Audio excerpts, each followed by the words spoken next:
ತುಂಬ easy and ಟೇಸ್ಟಿಯಾಗಿರುವಂಥ ಬೆಂಡೆಕಾಯಿ ಪಲ್ಯನ ತುಂಬ ಕಡಿಮೆ ಸಾಮಗ್ರಿನ ಬಳಸ್ಕೊಂಡು ಹೇಗೆ ಮಾಡಿದೆ ಅನ್ನೋ ರೆಸಿಪಿನ ನಾನು ಇವತ್ತು ನಿಮ್ಮ ಜೊತೆ ಶೇರ್ ಮಾಡ್ಕೊಳ್ತಾ ಇದ್ದೀನಿ. ಅದಕ್ಕೂ ಮುಂಚೆ ಯಾರೆಲ್ಲ ನನ್ನ ಚಾನಲ್ನ ನೋಡ್ತಾ ಇದ್ದೀರಾ ಎಲ್ಲರಿಗೂ ಈ ಓಮ್ ಶೆಫ್ ಚಾನಲ್ಗೆ ವೆಲ್ಕಮ್ ಮಾಡ್ತಾ ಇವತ್ತಿನ ರೆಸಿಪಿನ ಸ್ಟಾರ್ಟ್ ಮಾಡೋಣ ಬನ್ನಿ. ಮೊದಲಿಗೆ ಒಂದು ಬಾಣಲಿಗೆ 3-4 ಟೇಬಲ್ ಸ್ಪೂನಷ್ಟು ಎಣ್ಣೆನ ಹಾಕ್ಕೊಳ್ಳೋಣ.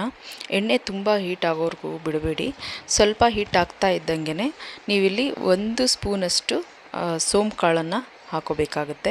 ಅದಾದ ನಂತರ ನಾನಿಲ್ಲಿ 3-4 ಹಸಿಮೆಣ್ಸಿನ್ಕಾಯಿನ ಬಳಸ್ಕೊಂಡಿದ್ದೀನಿ. ತುಂಬ ಖಾರ ಇರುವಂಥ ಮೆಣಸಿನ್ಕಾಯಿ ಆಗಿರೋದ್ರಿಂದ ಕಮ್ಮಿ ಪ್ರಮಾಣದಲ್ಲಿ ನಾನಿಲ್ಲಿ ಯೂಸ್ ಮಾಡ್ತಾಯಿದ್ದೀನಿ. ಅದಾದ ನಂತರ 2 ಮೀಡಿಯಮ್ ಗಾತ್ರದಾದಂಥ ಈರುಳ್ಳಿನ ಹಾಕ್ಕೊಳ್ತಾ ಇದ್ದೀನಿ, ಸಣ್ಣ ಸಣ್ಣದಾಗಿ ಕಟ್ ಮಾಡಿಕೊಂಡು. ಇದು ಲೈಟ್ ಪಿಂಕ್ ಬರೋವರೆಗೂ ಸ್ವಲ್ಪ ಫ್ರೈ ಮಾಡ್ಕೋಬೇಕಾಗತ್ತೆ. ಅದಾದ ನಂತರ ನಾವಿಲ್ಲಿ ಅರ್ಧ kg ಆದಷ್ಟು ಬೆಂಡೆಕಾಯಿನ ಹಾಕ್ಕೊಳ್ತಾ ಇದ್ದೀನಿ. ಸೊ ಬೆಂಡೆಕಾಯಿ ಸ್ವಲ್ಪ ಫ್ರೈ ಆಗಬೇಕು ಬೇಗ ಅನ್ನೋದಾದರೆ ನಾವಿಲ್ಲಿ ಸ್ವಲ್ಪ ಉಪ್ಪನ್ನು ಕೂಡ ನಾನಿಲ್ಲಿ ಬಳಸ್ತಾ ಇದ್ದೀನಿ. ಸೊ ಉಪ್ಪನ್ನ ಬಳಸೋದ್ರಿಂದ ಬೇಗ ಬೆಂಡೆಕಾಯಿ ಬೇಯುತ್ತೆ. ಹಾಗೆ ಬೆಂಡೆಕಾಯಲ್ಲಿ 50% ಅಷ್ಟು ಬೆಂದಿರಬೇಕಾಗುತ್ತೆ. ಸೊ ಫ್ರೈ ಆದಮೇಲೆ ಇಲ್ಲಿಗೆ ನಾನು 3 ಮೀಡಿಯಮ್ ಗಾತ್ರದಾದಂಥ ಆಲೂಗೆಡ್ಡೆನ ಬಳಸ್ಕೊಂಡಿದ್ದೀನಿ. 1.5 ಸ್ಪೂನಷ್ಟು ಚಿಲ್ಲಿ ಪೌಡರ್ನ ಯೂಸ್ ಮಾಡ್ಕೊಳ್ತಾಯಿದ್ದೀನಿ. ಮನೇಲೆ ಮಾಡಿರೋ ಖಾರದ ಪುಡಿ ಆಗಿರೋದ್ರಿಂದ ಸ್ವಲ್ಪ ಖಾರ ಇರುತ್ತೆ, ಹಾಗಾಗಿ ಕಮ್ಮಿ ಬಳಸ್ಕೊತಾ ಇದ್ದೀನಿ. ಅದಾದಮೇಲೆ ಅಷ್ಟೇ ಪ್ರಮಾಣ ಧನಿಯಾ ಪೌಡರ್ನು ಕೂಡ ಬಳಸ್ತಾಯಿದ್ದೀನಿ. 1.5 ಸ್ಪೂನು ಧನಿಯಾ ಪೌಡರ್, 1/2 ಸ್ಪೂನಷ್ಟು ಗರಂ ಮಸಾಲ.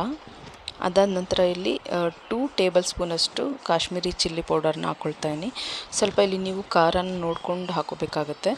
ಸೊ ನಿಮಗೆ ಖಾರ ಎಷ್ಟು ಬೇಕಾಗುತ್ತೆ ಅಷ್ಟು ನೋಡ್ಕೊಂಡು ಹಾಕ್ಕೊಳ್ಳಿ. ಹಾಗೆ ರುಚಿಗೆ ತಕ್ಕಷ್ಟು ಉಪ್ಪು. ಆಲೂಗೆಡ್ಡೆ ಇಲ್ಲಿ ಆಯಿಲ್ನ ಜಾಸ್ತಿ ಅಬ್ಸರ್ವ್ ಮಾಡೋದ್ರಿಂದ ನಾನಿಲ್ಲಿ ಒಂದು 3-4 ಸ್ಪೂನಷ್ಟು ಆಯಿಲ್ನ ಹಾಕ್ಕೊಳ್ತಾ ಇದ್ದೀನಿ. ಅದಾದ ನಂತರ ಇಲ್ಲಿ 1/4 ಸ್ಪೂನಷ್ಟು ಅರಿಶಿಣ ಹಾಕ್ಕೊಳ್ತಾ ಇದ್ದೀನಿ. ಮಸಾಲೆ ಹಾಕೋಬೇಕಾಯ್ತು, ನಾನು ಮರ್ತುಬಿಟ್ಟಿದ್ದೆ, ನೀವು ಆವಾಗಲೇ ಹಾಕೋಬೋದು. ಅದಾದಮೇಲೆ ಎಲ್ಲನೂ ಕ್ಲೀನಾಗಿ ಬೆಂಡೆಕಾಯಿ ಜೊತೆ ಮಿಕ್ಸ್ ಮಾಡಿ ಅದಾದಮೇಲೆ ಸ್ವಲ್ಪ ಇದನ್ನು ಲೋ ಫ್ಲೇಮಲ್ಲೇ ನೀವು ಕ್ಲೋಸ್ ಮಾಡಿ ಫ್ರೈ ಮಾಡಬೇಕಾಗುತ್ತೆ. ಇಲ್ಲಿ ಮೇನ್ ಇಂಗ್ರೀಡಿಯೆಂಟ್ ಬಂದು ಆಮ್ಚೂರ್ ಪೌಡರು. ಕಂಪ್ಲೀಟಾಗಿ ಪಲ್ಯ ಎಲ್ಲ ಫ್ರೈ ಆಗಿದೆ, ಬೆಂಡೆಕಾಯಿ ಎಲ್ಲ ಕಂಪ್ಲೀಟಾಗಿ ಕ್ಲಿಯರಾಗಿ ಕುಕ್ ಆಗಿದೆ ಅಂತ ಅಂದಮೇಲೆ ನಾವಿಲ್ಲಿ ಫ್ಲೇಮ್ನ ಆಫ್ ಮಾಡಿದ್ಮೇಲೆ ಒಂದು 2 ಟೇಬಲ್ ಸ್ಪೂನಷ್ಟು ಆಮ್ಚೂರ್ ಪೌಡರ್ನ ಹಾಕೋಬೇಕಾಗುತ್ತೆ. ಇಫ್ ಇನ್ ಕೇಸ್ ನಿಮ್ಮ ಹತ್ರ ಆಮ್ಚೂರ್ ಪೌಡರ್ ಇಲ್ಲ ಅಂತಂದರೆ ನಿಂಬೆಹಣ್ಣ ಕೂಡ ನೀವು ಹಾಕೋಬೋದು. ಸೊ ಫೈನಲಿ ಇಲ್ಲಿ ಇವತ್ತಿನ ರೆಸಿಪಿ ಕಂಪ್ಲೀಟ್ ಆಗಿದೆ. ತುಂಬ ರುಚಿಕರವಾದಂತಹ ಈಸಿ ಆ್ಯಂಡ್ ಟೇಸ್ಟಿ ಆಲೂಗೆಡ್ಡೆ ಬೆಂಡೆಕಾಯಿ ಪಲ್ಯ ಇಲ್ಲಿ ರೆಡಿಯಾಗಿದೆ.